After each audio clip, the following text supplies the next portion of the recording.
What happens when empires fall but their stories remain?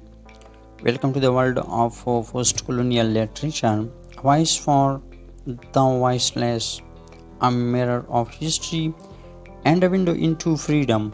Get ready to explore how powerful words can rewrite the past, challenge injustice, and inspire new futures. Let's dive in. What is post-colonial literature? Post-colonial literature is writing that comes after colonial rule. It is written by people from countries that were once ruled by European powers like Britain, France, or Spain. These writers talk about the pain of colonization, the loss of culture, and the fight to find identity after freedom. Post-colonial writers ask important questions. What did colonization do to our people? How do we get back our voice and culture? Can we heal from the past? This kind of literature is full of powerful stories, poems, plays, and essays. These works help us understand how colonization changed lives across Africa, Asia, and Caribbean, and other parts of the world. The history behind it. Colonialism was when European countries took control of other lands, ruled the people, and used their resources. This started in the 15th century and lasted until the 20th century. During this time, native people were often forced to follow new laws, languages, and religions. After independence, many writers began telling their stories. They wrote about the struggle of living between two worlds, the old native traditions and the new Western influences. These stories showed the emotional and cultural damage left behind the colonization. Key themes in post-colonial literature. Post-colonial literature often covers deep and emotional themes. Here are some of the most common. Number 1. Identity crisis. People feel lost between their native culture and the one forced on them by colonizers. Characters often ask, "Who am I now?" Number 2. Cultural conflict. The fight between old traditions and new foreign values is a big topic. Writers show how this battle affects families and communities. Number 3. Resistance and rebellion. Post-colonial literature celebrates those who resist colonization. It honors the heroes who fought for freedom and justice. Number 4. Voice and language. Colonizers often try to erase native languages.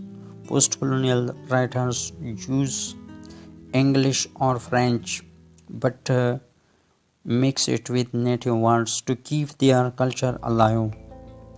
Number 5. Memory and history. These writers tell the truth about colonization.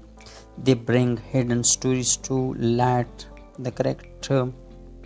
the lies told by colonial rulers. Famous post-colonial writers and books. There are many famous authors in post-colonial literature. Here are a few you should know. Chinua Achebe, Nigeria. His book Things Fall Apart shows how British rule broke traditional African life. Ngugi wa Thiong'o, Kenya. He writes in his native language and talks about the need to decolonize the mind. Salman Rushdie, India. His novel Midnight's Children mixes magic and history to show India's journey after British rule. Jean Royce, Dominica, her book White Sargasso Sea tells the story of the sad woman in the attic from the Caribbean point of view. Arundhati Roy, India, she uses post-colonial themes in her book The God of Small Things, focusing on class, history and family. Why post-colonial literature matters? Post-colonial literature is not just about the past. It helps us understand and present the shape of future. Here is why it matters. Number one, it gives voice to the oppressed. These stories let people who were once silenced finally speak. They tell the truth from the side of the colonized.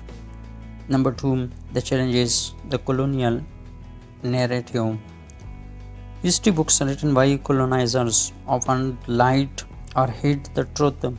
Post-colonial writers correct those lies and show real experiences. Number three, it teaches empathy. By reading these stories, we feel the pain and pride of others. We learn to respect different cultures and histories.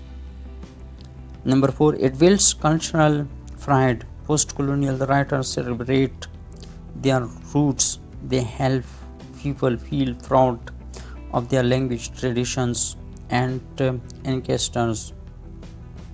Number five, it's still relevant today, even though colonization and its effects are still seen in racism, inequality, and cultural loss. Post-colonial literature helps us fight these problems. How to read post-colonial literature?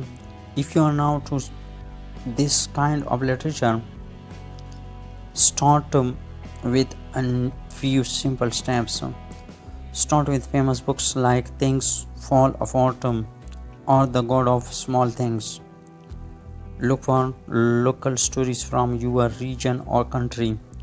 Pay attention to language. Writers often blend languages to make a point. Think about for who has it and who doesn't. Ask questions. What is the author trying to say about history, identity, and freedom?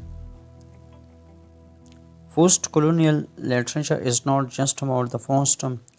It's a fight for truth, voice, and identity. It tells the untold stories of millions. It helps us think, feel, and question. So the next time you read a post-colonial novel, remember you are stepping into a world where words rebuild lost histories. Thanks for watching. Like, share, and subscribe for more deep dives into the world of literature.